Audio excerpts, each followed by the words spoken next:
আইপিএলের নতুন মরশুমের উদ্বোধনী ম্যাচেই হতাশাজনক শুরু করল কেকেআর। ইডেন গার্ডেন্সে অনুষ্ঠিত ম্যাচে ডিফেন্ডিং চ্যাম্পিয়ন কেকেআর মাত্র 174 রান করেই থেমে যায় এবং আরসিবির কাছে সহজেই পরাজিত হয়। নতুন অধিনায়ক আজিঙ্কা রাহানের নেতৃত্বে নামা কেকেআরের শুরুটা যদিও ভালো ছিল, কিন্তু মিডল অর্ডারের ব্যর্থতা তাদের ইনিংসকে বড় স্কোরে রূপান্তর করতে দেয়নি। রাহানে ও সুনীল নারিন কিছুটা প্রতিরোধ গড়ে তুললেও মিডল অর্ডার একেবারেই ব্যর্থ হয়। দলের হয়ে নির্ভরযোগ্য ব্যাটাররা যোগ্য রান করতে না পারায় কেকেআর সংগ্রহ করে মাত্র 174 রান। আরসিবির বোলার কুণাল পান্ডিয়া দুর্দান্ত বোলিং করেন, তার স্পেল কেকেআরের ইনিংস ভেঙে দেয়। মাত্র 4 ওভারে 3 উইকেট তুলে নিয়ে তিনি কেকেআরের ব্যাটিং লাইন আপ ধ্বংস নামান।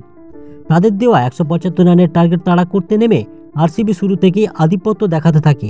ওপেনার ফিল সল্ট এবং বিরাট কোহলির দুর্দান্ত ব্যাটিংয়ে মাত্র 18.3 ওভারে ম্যাচ জিতে নেয় ব্যাঙ্গালোর।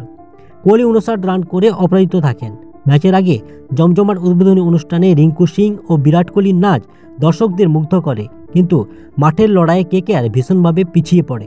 এই হারের পর কেকেআরের মিডল অর্ডার নিয়ে বড় প্রশ্ন উঠেছে। ব্যাটিং গভীরতার অভাব এবং অভিজ্ঞতার ঘাটতি স্পষ্টভাবে বোঝা যাচ্ছে।